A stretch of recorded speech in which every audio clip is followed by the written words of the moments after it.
For more on this situation, we're joined by Matthew Reinhard. He is a lawyer at Miller Chevalier. His practice focuses on white-collar crime, including corruption and bribery. You know, we talked a lot about what's happening in China with GlaxoSmithKline, AstraZeneca, and some other firms.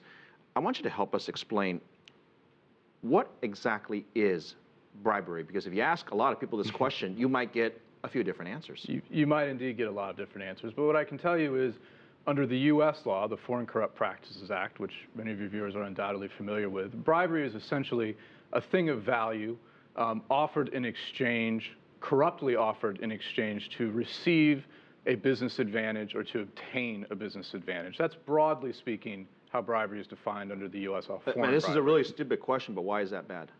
Why is that bad? Well, you can ask the legislators and the policymakers why they entered the law, but the idea is with the FCPA is to use the power of that law globally to help decrease corruption across the globe. And we may sit here and talk about how a small bribe here or there just to get a contract isn't a bad thing, but that sort of culture in many countries percolates down to very local levels.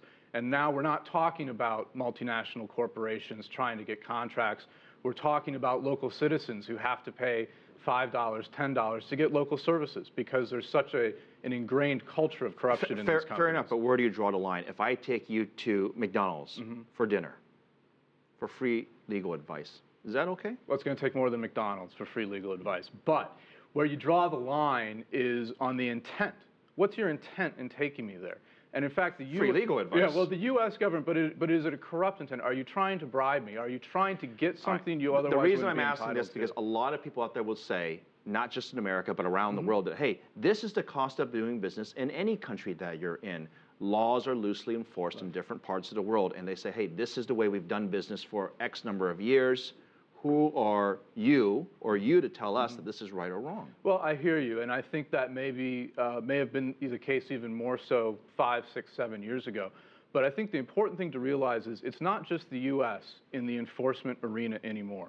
We are seeing globally, across the board, several countries, some that you might not even expect, start to enforce their own versions of anti-corruption laws. Let me start with what the companies can do. So you have the law, and you have what companies have their own internal policies. Every major company has that. Are companies doing this right, or are they missing something when they talk about internal policies? Well, I think it really depends on the company you're talking to, but I think you can look back over the course of the last 10 years since the Foreign Corrupt Practices Act in the U.S. has been aggressively enforced and see a dramatic rise in internal controls of most multinational companies across the board. Are there dark spots? Are there places that need to be improved? Absolutely. But taking a snapshot 10 years ago till now, I think most companies of any appreciable size are aware of these issues and they're very actively taking steps to prevent this from happening. What about global enforcement? I mean, enforcing the rule and law of here in the United States is one thing, but you have hundreds of different countries with hundreds of different laws, if not thousands of individual provincial laws. Right. There's not a standard for this, is there? There's not a standard. There is the OECD Convention on Anti-Bribery, and we've seen more and more countries adopt that convention and implement laws in accordance with the OECD Convention. And so in that sense, you do have a bit of a global standard. But what we've also seen, and I think this is important to note, is an increased level of cooperation among enforcement authorities. You go back and look at the Siemens settlement from a few years ago. That involved, intense amounts of coordination and cooperation between the U.S. and German authorities. We've seen cooperation with Swiss authorities, with French authorities, with Italian authorities. Okay, so let's assume you catch the guys doing the bribery. What's the penalty? Because if I own a company and my employees are out doing something that's wrong, they get caught. Do they go to jail? Do they get fined? Is it a slap on the wrist? I mean, what is the penalty? Because that also varies depending on the country as well. Right. Well, I can tell you what the penalties are in the U.S. I'm not going to tell you what the penalties are elsewhere because I'm not a lawyer in those places. But the penalties in the U.S. are quite severe.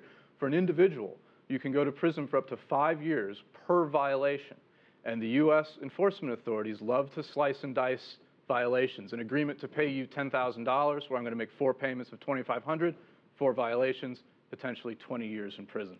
Corporations can be stuck with tens, if not hundreds of millions of dollars in fines, and perhaps most importantly, the SEC can force corporations to disgorge profits that they can trace back to the corrupt activity. Quick question. We've got a lot of folks watching from around the world. Obviously, the situation in China is a serious one, dealing with the drug makers.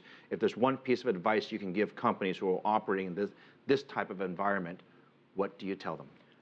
I tell them that anti-corruption is the future. This is not going away, and would tell them that everyone's doing it is not an excuse.